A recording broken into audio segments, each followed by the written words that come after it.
Hi, everyone. Welcome to the Stage Door Show. I'm Dave Hondel. Tonight, I have an amazing artist out of Connecticut who earned a golden ticket to Hollywood on season 22 of American Idol. Katy Perry gave her a yes, and the legendary Lionel Richie gave her a standing ovation. Let that sink in, everybody. She has a new single that dropped on July 10th entitled Hannah. We're excited that she's here with us, so let's bring her in. Welcome Carmen Olivia to the show. Thanks for doing this, Carmen. Hi, thank you so much for having me. Hi, everyone. First thing I want to do is you have a very unique voice, and that's one of the things that I've noticed about you in your music is the uniqueness of your voice, but it's very powerful. I wanna cut the thread that keeps pulling me back to you. If my soul's one savage, you still call me out of the blue.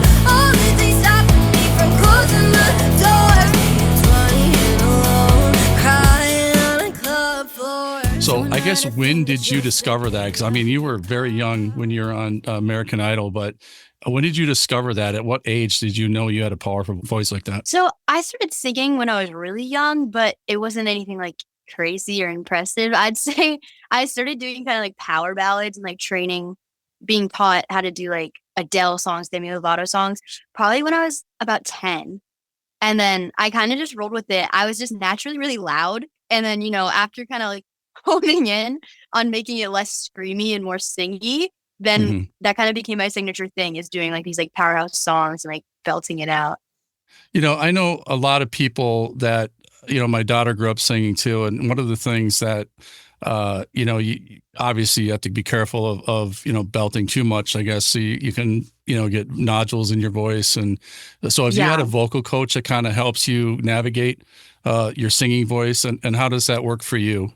Yeah, so actually for the longest time I was going to a coach who I thought was leading me in the right direction, but after American Idol I kind of just wanted to like expand my knowledge of like, vocal technique. So I started going to a new coach, and I love him. He told me that my old coach actually taught me like completely improper technique. And he was like, "You're literally on track to get nodules." Like I had to go to an ENT because I lost my voice for a few weeks, and I had to do like 6-week voice rest, like while I was in school. It was crazy. While I was with that other teacher, because I guess like, I wasn't using proper technique, but now, my teacher like really emphasizes like doing warm-ups. Like every time I sing, it's like a warm-up 30 minutes before. And like we practice even the warm-ups, not even just the songs. So like we'll be on, like I do it over Zoom because he's in the city, and we'll do like all the warm-ups, and he'll tell me if I'm singing them like too heavy or too dark is what he calls it. Because that's kind of when you're not singing it with the right placement, and then it sounds like groggy and you can hear that it's straining your voice, which is like something I never knew. So now that I know that that's kind of like a thing, I've kind of been taught to like hear when I'm doing that and be like, oh shoot, like I need to fix that.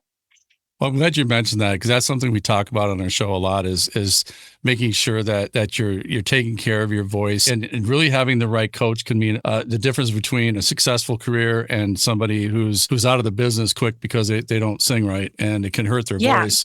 There's a lot of people that like a lot of boy band members who can't sing anymore because of that. So I think it's super smart what you're doing, and for our listeners out there who are singers, just take that advice, get a good vocal coach, word of mouth, there's some good ones out there. So just make sure that you're really training your voice the right way. And then also stage presence. How did you learn your stage presence? Because you're really good on stage as well. Thank you. I feel like every time I perform, it's just kind of a thing of getting more comfortable with like moving on stage.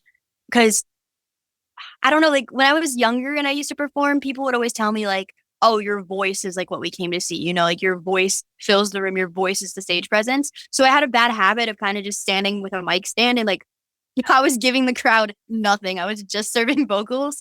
So, but as I got more into like kind of like 90s, like pop rock songs, kind of just like watching performances and just like doing higher energy songs versus like sad ballads kind of just made me force myself to be like, I have to start moving on stage, because like why am I going to be singing like a Pearl Jam song and I'm just standing there?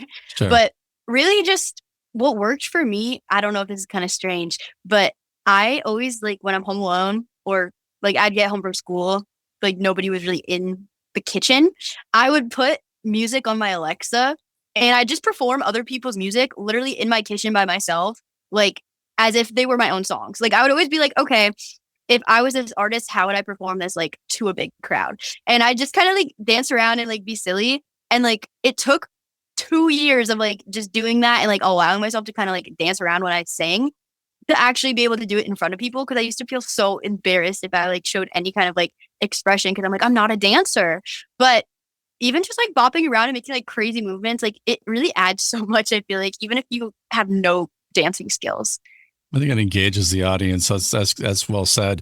You know, the other thing when I mentioned your voice earlier is so unique. What kind of influences did you have? I guess you know, growing up, did you kind of emulate somebody with that type of voice, or you know, how did you I guess get the influence to do something like how you sing? Yeah.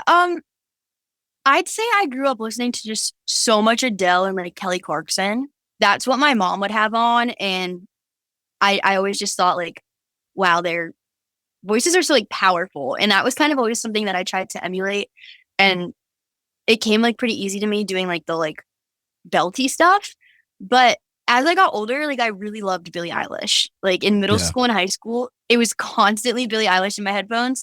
And that kind of made me be like, oh, I really want to explore like head voice and like not belting every single word. Cause like if you go back and listen to some of my older songs I released when I was like 14, there's no like build up in the songs. I'm just belting everything in chest voice. yeah, But so yeah, like discovering Billie Eilish's music, it really made me kind of consider like, hey, I could do other things. Other things could sound cool. yeah. So I had to like do like some work on like my breath work because I have asthma and my lungs are not that strong. So Sure. like doing like breathier stuff really like takes a lot out of me. But yeah, like that kind of stuff got me into doing better technique. And now I kind of just try to mix a little bit of everything. Like I get compared to like Avril Lavigne all the time. I like that kind of sound too. Kind of like Sure. songs that are upbeat, but you know, you're still kind of showing off your vocal Well, abilities. also, you know, the alternative vibe I think is really popular as well, and so I really, like I said, I really like your sound. It's so unique, and you know, I really fell in love with the music right away because it's got that uniqueness to it, and I can see why the American Idol judges, you know, were so high on your performance. So talk about the experience that you had, because I know some people have positive experiences and some people don't have positive experiences when they do like a show like either X Factor, America's Got Talent, American Idol. I mean, they're all like great, you know, for you know exposing people's talents and things like that, which I think is great. But there's always another side to it. Did you always have a positive experience with it, or was there another side to it as well? I'd say it was a little bit of both for me. I hope my NDA expired. I don't know what the hell I signed a couple years ago, but I will tell you, I Yeah, actually got a settlement check in the mail this year. yeah, Out of nowhere, I got a settlement check because like I believe it was during my season they were like not following proper like labor laws for minors and I was a sure, minor. that's right. Yeah, So I got like an almost $400 check was like my part of it. right. And it just showed up randomly like 2.5 years later. I come home from work and I'm like, Yeah, what is this? And it was just a check. And I mean, it made my day, but right, right. yeah, it was definitely really long hours, but it wasn't even like we were working. It was just long hours of just kind of sitting there and waiting for them to pull you to be filmed. Waiting, right, Um, right. and I don't know, the thing I'll complain about the most, and this is niche, this is nitpicky because of who I am. I have a terrible, like, deathly nut allergy. And they ask you on the forums, like, before you go out there, like, do you have any severe allergies or medical issues that we need to be aware of, like, when filming? And I put that down and I And get not you there said and you have all a they, peanut allergy, like a nut allergy. yes, Yeah, like, yeah, yeah. deathly nut allergy. I put that on my form, on, like, the intake form. And I was like, wow, how considerate of them. Like, they're asking if people have any sort of, like, special requirements, like, keep them safe. I get there to, like, the set on the first day, and they're literally handing out bags of trail mix, and that was the only snack that they had. Oh no, There was no lunch on set. It was like the just like ones that you chips can't and eat. trail mix. What? So I was like, what the hell? I was kind of scared because I was like, dang it, like everybody's going around like shaking each other's hands, Yeah, like right, eating all the right. musicians. And I was like, I You felt so can't touch risky every them. time someone yeah, I Yeah, didn't want to explain it to everyone. So I kind of like keep my hands like to myself yeah, and I was or a like, sorry fist bump. guys. Yeah, Yeah. And there was one time like the minors had like a tutor yeah. for schoolwork because we still had to like get our school hours Right, because we right, were like in right. high school. Yep. So we had like tutors and we had this special room when we were in Hollywood week that like they'd put us all in when we weren't filming and we just kind of like sit there and do our schoolwork and stuff. And they got everybody lunch. And like for me, it's so severe that like if I can't have something made in the same factory as like nuts because Really? I'll Oh, die. really? Wow. So it's Wow. really bad. Like That's I'll go into serious. anaphylaxis. Yeah. Yeah. Wow. So they brought in like sandwiches from like a random place, and that was like the lunch that day. And I Yeah. had asked them like, "Do you know where this is from? Like, can I call them and like ask the people like at the store like if I Yeah. could have this?" And they were like, "Oh, like it's just a sandwich. Like you'll be fine." And I was like, "Okay, but like I really might not because bread usually has like a lot of cross contamination." Right. Right. And Exactly. they made me cry. They made me cry because I was so hungry, and they kind of were offering me no solutions. And then one of the producers had their like assistant go to Shake Shack and like get me a burger Yeah. because I'm like, I know I'm allowed to have Shake Shack. And then she came and yelled at me though. She was like, "That's never happening again. That was the one and only time I'll do that for you." I was literally sobbing because I was like, dude, like I'm far away from home. My mom was in the hospital during that time when we were Yeah. filming Hollywood Week. And I was like, guys, I'm not trying to have like an allergic reaction and get freaking kicked off the show and not be able to perform. Right, right, exactly. That makes a lot of difference because people, because we also have producers that are on the show, directors and things like that, and that's one of the things as a producer you always have to be cognizant of is allergies of people and like who's catering it, and I mean there's a lot of things that people have to think about behind the scenes, and as an indie artist, I mean you have to think about that as well. When with your band, like somebody else in the band might have an allergy and might cater something. And, so let's talk about being Yeah. an independent artist, because that's something that, a lot of people think that if you're on a show like American Idol, you're set for life, or that you're automatically going to get signed by a label. Couldn't be further from the truth. So talk about being an indie artist, and regardless of being on a show like that, how hard you have to work and market yourself and actually be like your own independent business person. So talk about being an indie artist and what your journey's been like since American Idol. Even just to get on the show, I was like, they scouted me on TikTok. I, for 4 years straight, all through high school, posted 5 times a day on TikTok, literally no break.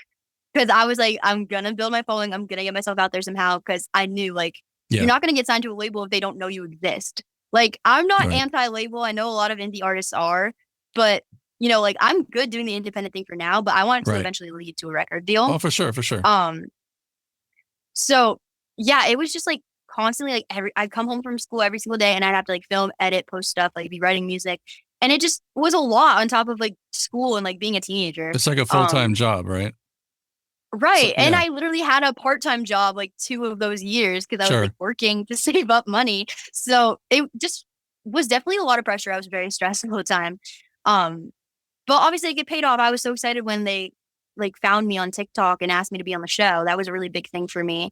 And afterwards, like I had a management contract around the time of the show, and I actually ended up breaking it off right after I got off American Idol because I will get into the messy details, but it got messy. I already know they want a big percentage of everything that you do, and you basically can't do anything on your own. So I yeah, get and all, it's like I I get didn't all get that. paid for being on the show. Right, Yeah, exactly. there was no money coming in, so it's like, what money do you expect me to be giving you? That's correct. So I mean, that's all about being an indie artist as well. And I know the whole label thing.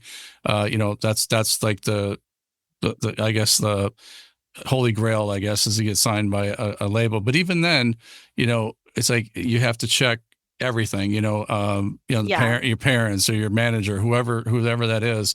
You have to really dig into every little detail of those contracts because it's not going to benefit the artist. It just won't. I'm sorry. Yeah, no, that's not what they're trying to do. you can maybe bump it up a little percentage here and there, which will help out, but it's really going to be benefiting the label more than anything. So you just got to be careful, I guess, whenever you sign contracts like that. Yeah, I've been told by so many people like the biggest, most important thing you can do as an indie artist is get a good entertainment attorney. Because that's the person that's gonna like make sure you don't get yourself in a fucked up situation. That's true. No, it's right. You're right. Absolutely right. And that's one of the things that we talk about a lot is contracts. And when we have celebrities on, we've had several celebrities talk about their contracts and the mistakes that they've made when they first signed a contract. It's pretty famous that the Goo Goo Dolls. This is something that around my era when I was growing up, like in the '90s, the Goo Goo Dolls were living out of their cars and they were on tour. with Yeah. with their debut album, and they were living out of their cars because they signed the first contract that came to them, and they didn't look at it, closely enough, Yeah. and they weren't benefiting from it. So that's the one thing that I think is hard for indie artists, because when they do see that first label come to them, and it's like it's flashing bright lights, and it's like, come with me, sign this, and then they're not Right. really truly looking at it. So that's one thing you really got to do, is get a good manager to look at it, or somebody, like I said, an entertainment attorney that knows what they're looking at as far as contracts go. The Princess and the Freaks is your album, your debut album, and I know that we talked a little bit before we recorded, but tell our listeners how you're producing that album, and it's kind of unique, but I think it's a cool idea what you're doing. So talk about that album. Yeah. So back to the whole indie thing, like I don't have a big budget, like when sometimes like I wanted to put out a project and I didn't have that many resources, my parents and me were funding it. So I was like, it doesn't make sense to me to drop the entire album and then, all of that momentum just kind of gone in one moment. So what I've been doing is releasing like one single a month. It's a 10-track album. So there's some live recordings that I've also released of the songs. And yeah, I've just been releasing one song a month as singles. And then once it's all out, I'm going to redistribute it to be listed as an album on all the platforms.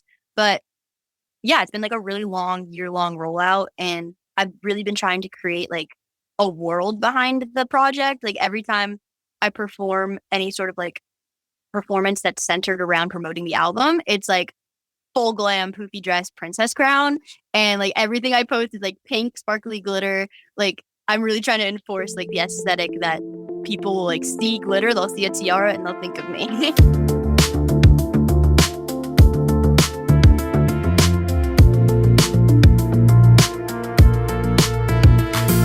Thought me and the last one would be forever. And I promise I'd try being with myself and things I don't like. There's no fun. Well, I'm looking at your EPK right now, electronic press kit, for those of you that don't know what EPK stands for, but I'm looking on your website and it's really well done. Very Thank well you. done. Yeah, I like the pictures are super clear. I like the vibe. And you have a lot of text on here. I just think it's great. A great piece of work. Whoever did this, if it was you, great job. I made it actually. I was gonna say, wonderful work. And there you go, for being an indie artist doing your own marketing. Literally. Right? Yeah, it was like a couple weeks. I kept sending it to like everyone. That's like another thing I'll say, if you're an indie artist, like a big thing that's helped me is just reaching out and asking literally any connection I have in the music industry for advice or questions. Like a lot of people get scared to be like, oh, I've worked with this person, I've paid them for a service before, so I can't reach out on like a friendly level. Like you absolutely can. And most of the time they'll literally just give you free advice. 100%. So I asked Yep. probably like 6 different people to like proofread that EPK and like give me notes. And I just kept making versions of it until I felt like it looked professional enough. And, like everyone was just willing to be like, hey, here's my feedback. No, I think it's really good. I think it's amazing. Well done on that. And I've watched some of your videos as well. And I mean, they're well done. I've been in the music business for a while, doing music videos. Things have changed and they've evolved. And, I think now more than anything, it's people watch them on their phones. Possibly their iPads, but for the most part, TV stations and networks don't play videos like they used to back in the day. So I think, whenever you make content like what you're making right now, it's really got to be made for the phones, for that type of thing. And then now the big thing is vertical filming, I think they call it Yes. vertical filming. So that's kind of the thing right now. So most people are doing that type of work as well. So I guess, where's the future for you? I mean, I know you're still working on this this album that you're going to keep releasing, but in the meantime, I see that you're doing some live dates here and there as well. So is there anything coming up that we can get excited about? Yeah. My band just live shows literally any opportunity we're given. Yeah, live shows, those are always on my website, carmenolivia.com. And like I try to keep ticket prices like around $20 or less, like super affordable. That's awesome. Yeah. And then next month, I'm actually going back out to California because my producer, he lives there. I'm on the East Coast, Okay. but I'm recording the rest of the album next month. And I'm going to do some like content shoots with some people.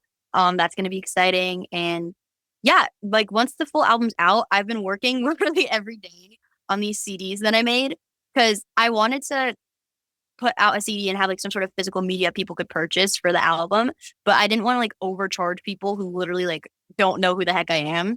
Yeah, So no, I I didn't want to understand. go through like a manufacturing process because then you Mhm. have to charge more because you have to pay for shipping and like everything. So I've been making them from scratch. Like literally went on Amazon and bought like undecorated clear CD cases.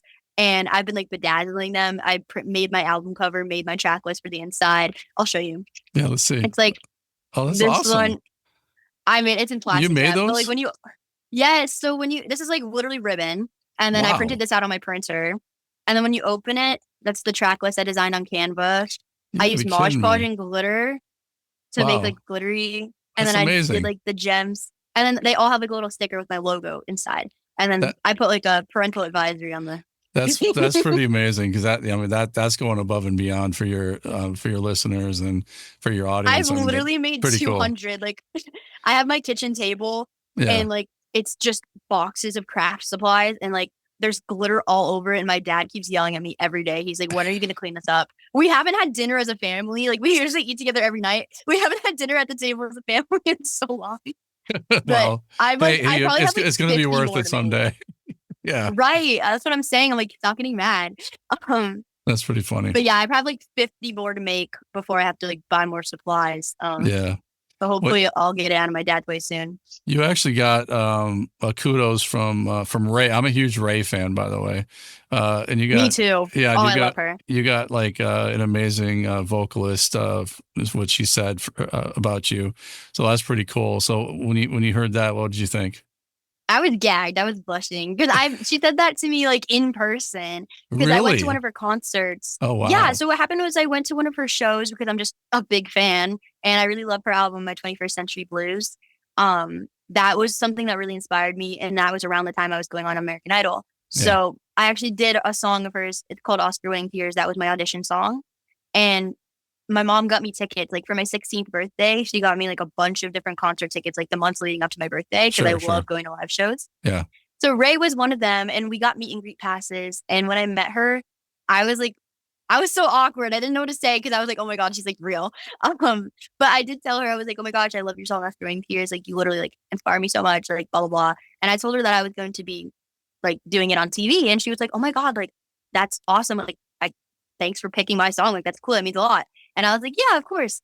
And then when she was singing, like at her concert, she gave me like a little shout out because I was barricade. I got Oh, there hours yeah. early and I waited out to get like front row. That's cool. So she's performing and she sees me and she was like, oh, like I just want to say, like she was like, I forget exactly what she said. I have a video of it somewhere, but she said something about how like she was really nice. She was like, oh, like this girl, like, she's so beautiful and she's an amazing vocalist and like, you know, she's got some really big things coming up soon. And she let me sing like a little bit of the song. Like she gave me the mic. I At the fucked it show? up so bad. Yeah, I fucked it up so bad. I Really? got so nervous. I got so nervous because she was right there, and I was like, "Wait, what's the first line?" And, Oh my God. but she's so sweet though, and like I don't know, just hearing that from her, and like she gave me like a signed piece of merch. Like Yeah. she was just like amazing, and she's another person who like she was independent Yeah. for that whole big project she did. I Like I know. believe she still is independent, Yeah. and she got such a big fan base. Like selling out arenas. That's Yeah. obviously like she's the blueprint. She's the goal. 100%. Yeah. I mean, that's, I mean, definitely an inspiration for everybody that's an indie artist. So what kind of, advice would you have for somebody that wants to take your same path and, maybe not necessarily go on to American Idol or anything like that, but just as an indie artist, from what you've experienced so far, I mean, you've already showed us that you work hard marketing yourself and you do a great job, but, what kind of advice would you have for somebody like that? I would say like don't get into it unless you're gonna be hungry for it. Like it is so competitive, and even sometimes like I wake up in the morning and I literally wake up and like I don't want to get out of bed because I'm like I have to do a million things today, and it will feel like you're getting nowhere. You'll accomplish like 10 things in a day, Yeah. and there'll be like no tangible proof that anything's going anywhere for you. So Right. it's really, really like stressful. So I just say if you're gonna do it, make sure that it's 1,000,000% what you want. Like, because also it's so time consuming. Like, if you have a job, or if you go to school, like it's almost impossible to do all the extra stuff outside of that. Like you're not going to have the energy. For me, like I literally dropped out of college because it was taking time away from doing what I actually wanted to do. And like every time I keep picking up a little part-time job sometimes when I need money, but I always find like doing even just like a 5-6 hour day of work and coming home, like you're not going to have the momentum and the energy to like be creative. So I don't know, maybe that's a hot take, but I feel like don't do it unless you're going to go all the way and give everything you have. Yeah, that's good. That's good advice. The other thing is, CarmenOlivia.com. You mentioned it earlier, and I was looking at your website still. Everybody should check this out. CarmenOlivia.com. So well done. Like I said, I'm looking at her EPK, but there's a lot of merchandise. There's merchandise you can buy on there as well. And I know you have signed posters that people can buy, and everything is so reasonable. Like you said, for your fan base. And one thing that I've always noticed when, artists are out there and buying tickets is almost impossible for a lot of artists because you can't afford it. And then, a lot of third party companies, buy all the tickets up, then they, charge 2, 3, 4 times the amount. So it's nice to see that somebody can afford to go to your shows. And then those are the ones that are going to, I think, keep following you, throughout your career. So I think that's amazing what you're doing. Keep up the great work, Carmen. I mean, this is really an amazing thing to watch. And I really appreciate you taking the time. I do have one last question that I ask everybody. Then I'm going to ask you this as well. But when it's all said and done, what do you want your legacy to be? What do you want to leave behind when people think of Carmen Olivia? Oh, honestly, I kind of just want people to be like, "Ooh, she was a diva. Like she was a bad bitch." Like, I want people to be like, "You know what? She worked there. She got herself to be this huge star, and like if she can do it, I can do it." There's not really like a big message, anything political I want to like say to the world. I just want to sing my little songs and dress in my cute outfits, and if people like it, they like it. Again, thank you, Carmen, for being on the show, and you're always welcome back. It's been a breath of fresh air, so thank you for coming on, and much success to you in your future. The Princess and the Freaks album that's out right now, she's adding to it. Hannah is the new song, the new single that came out on July 10th. So be watching for the rest of those tracks. And I think when you said by December, the whole thing should be a full album, correct? Yes, it'll all be out by December, and the CDs that I handmade, those will be up on CarmenOlivia.com. You can buy one that I literally made myself. So I'm looking forward to it. All right. Well, thank you again, Carmen. I hope you have a great rest of your night. Thank you, too.